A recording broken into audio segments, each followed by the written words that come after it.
On December 19, 2024, Dan Friedkin and the Friedkin Group completed the takeover of Everton, buying a 98% stake in the club from the previous owner Farhad Moshiri. This deal meant that 10 out of the 20 teams competing in the Premier League had a majority American ownership. And with the way things are going, that number is only going to get larger as time moves on. But it's not just in England. All across Europe and even South America, football teams are getting bought out by American investors. But why are American investors becoming so obsessed with football, and why now? To understand why there's a gold rush to buy football clubs, first you need to understand how clubs generate most of their income: broadcast revenue. On May 17, 1939, NBC broadcast the first American televised sporting event when NBC's experimental station W2XBS broadcast a college baseball game between Columbia and Princeton from Baker Field in New York. The broadcast used just one camera positioned along the third baseline, and only about 400 television sets were capable of receiving the transmission at the time. This Columbia-Princeton game sparked a rapid expansion of sports broadcasting in America. Within the same year came the first Major League Baseball broadcast, the first college football broadcast, and the first NFL broadcast. But it wasn't until the 1960s when the now defunct American Football League signed a 5-year, $10 million exclusive broadcast deal with ABC that the financial potential of sports broadcasting was realized. This deal would provide the blueprint for future broadcast deals, and it would also introduce some innovations that would be adopted by different sports.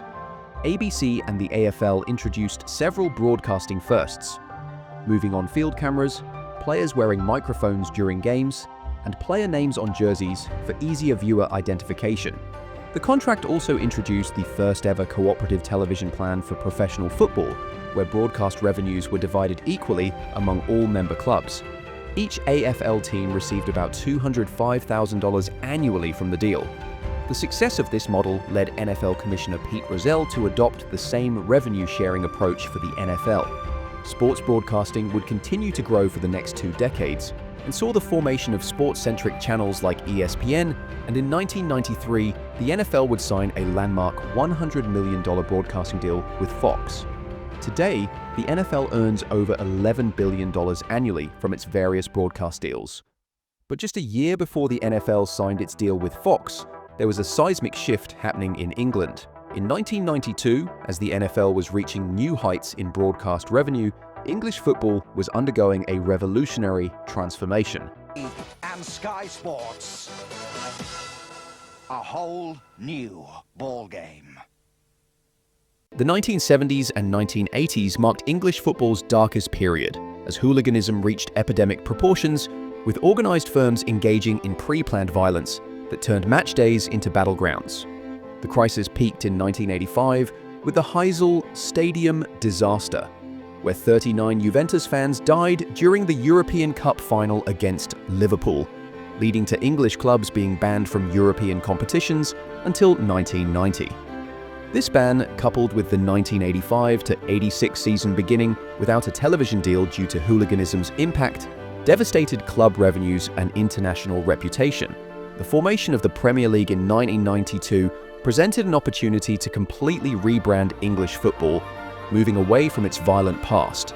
The new league implemented all-seater stadiums, enhanced security measures, and CCTV systems, while actively marketing to middle-class families and corporate clients.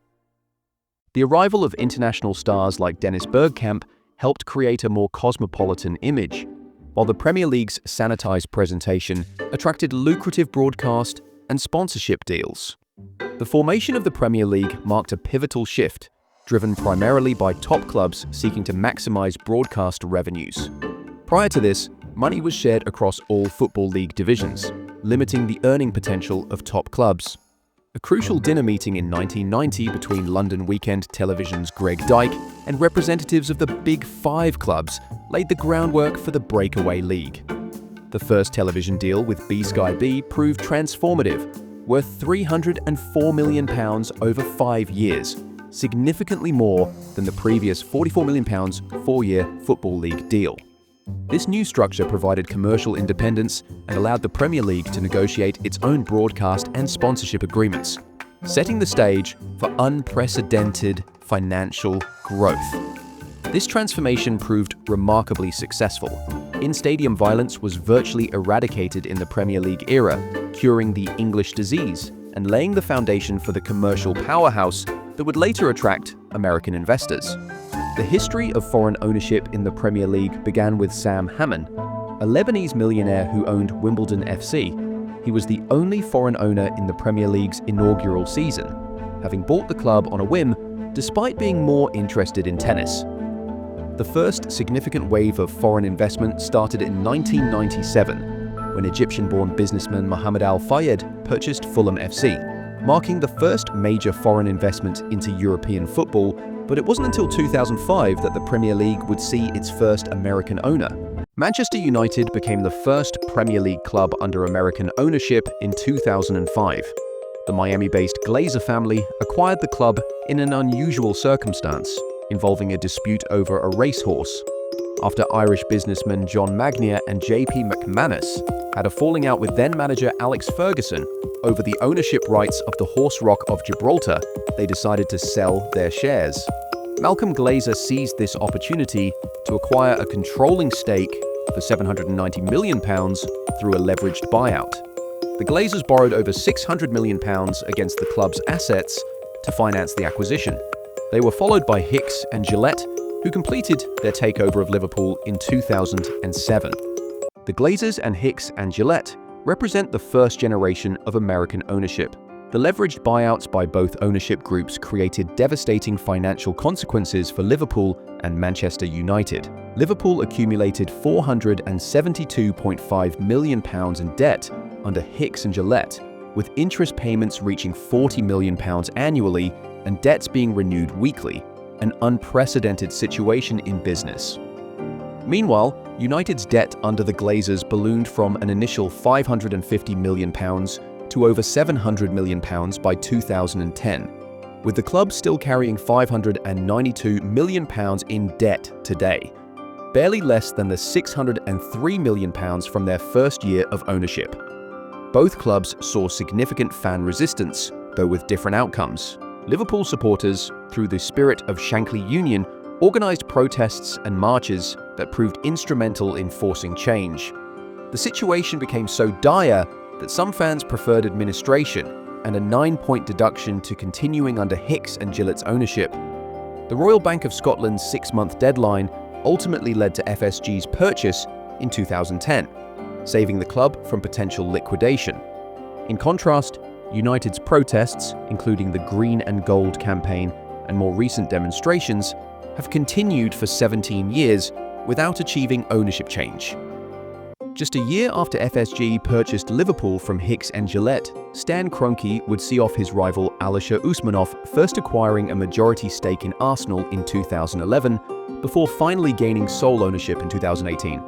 FSG and Kroenke represent the second generation of American owners. While the Glazers and Hicks Gillett burdened their clubs with debt, FSG and Kroenke implemented sustainable business models focused on long-term growth. FSG runs Liverpool as a self-sustaining entity, investing in infrastructure and maintaining financial stability without dividend extraction. Similarly, Kroenke paid off Arsenal's stadium debt and underwrote significant losses to maintain competitiveness while focusing on commercial growth. This approach has yielded substantial returns through asset appreciation. FSG's £300 million investment in Liverpool has grown to an estimated £3 to £4 billion, while Kroenke's Arsenal investment has increased from £731 million to approximately £2.5 billion. Their business model centers on expanding global commercial opportunities, developing real estate around stadiums, and creating cross-promotional opportunities with their other sports franchises. Unlike the Glazers' dividend extraction approach, both ownership groups view their football clubs as cornerstone assets in broader sports and entertainment portfolios. Liverpool's transformation is what began to attract investors to football. The club had gone from a valuation of just $552 million in 2011 to $2.1 billion in 2019, a return that far eclipsed that of the stock market during the same time period. And in 2020, things would fall into place to give them the perfect opportunity. These conditions created unique conditions that accelerated American investment in English football across all levels. The severe financial impact on clubs through lost matchday revenue, increased operational costs, and disrupted commercial income forced many to consider wider-ranging capital options they previously wouldn't have entertained. American investors found particularly attractive entry points as clubs became available at discounted valuations, while the dollar's strong exchange rate against the pound made UK investments even more appealing. Football clubs also proved more resilient to economic downturns compared to other industries, maintaining their value better due to strong fan loyalty. This resulted in a dramatic increase in American ownership, with 14 out of 20 Premier League teams now having some form of American investment. Lower league clubs present particularly appealing investment opportunities, with championship clubs available for $30 to $60 million and League One clubs for around $25 million. Figures drastically lower than US sports franchises, where NFL teams cost upwards of $2.2 billion. The promotion and relegation system offers investors a clear path to value appreciation. As each step up the football pyramid can multiply a club's value several times over. This potential for dramatic value growth through sporting success has attracted various American investors, leading to notable success stories such as Wrexham AFC's transformation under Ryan Reynolds and Rob McElhenney, Ipswich Town's $131.6 million investment from Bright Path Sports, and Birmingham City attracting high-profile investors, including Tom Brady. Clearlake Capital's strategy with Chelsea represents a clear example of modern American private equity ownership in football. Their primary aim is to double the club's revenue to £1 billion annually through expanding global commercial opportunities, developing real estate around the stadium, increasing matchday revenue, and maximizing media rights potential. The ownership views Chelsea as a decade-plus commitment, focusing on building a team capable of achieving 100 points in the Premier League while creating sustained success to increase the club's overall value. To achieve this, they've implemented several strategic changes, including a 7-fold increase in recruitment staff and data analytics spending, focusing on signing younger players on long-term contracts and implementing performance-based contracts. Since purchasing the club for £2.5 billion in 2022, with the current valuation at approximately £2.8 billion, Clearlake maintains that winning and financial success are intrinsically linked, with their strategy focused on building a sustainable model that can compete at the highest level while generating significant returns on their investment. American investment in football has expanded far beyond the Premier League, creating complex networks of multi-club ownership across Europe and South America. Italy's Serie A has become a prime target, with 9 clubs now under North American control, including historic institutions like AC Milan, Inter Milan, and Roma. This continental expansion is largely driven through multi-club ownership groups, with Redbird Capital controlling both AC Milan and Toulouse FC, while 777 Partners manages a portfolio including Genoa, Standard Liège, and Red Star Paris. The investment landscape has also reached South America, particularly after Brazil passed Football Inc. legislation in 2021, allowing clubs to become corporations. John Textor's 90% ownership of Botafogo and City Football Group's negotiations to acquire Bahia exemplify this trend. These multi-club ownership groups pursue several strategic objectives, including enhanced player recruitment across markets, shared resources, risk diversification, and global commercial growth. As broadcast revenues continue to grow and new markets emerge, American investment in football shows no signs of slowing down. The beautiful game has become big business, and American investors are leading the charge in its evolution. If you enjoyed this video, please feel free to like and subscribe for more. And if your club has been bought out by American investors, I'd like to hear how that's going in the comment section below. Thank you for helping us reach 1,000 subscribers. And as always, stay safe and be happy.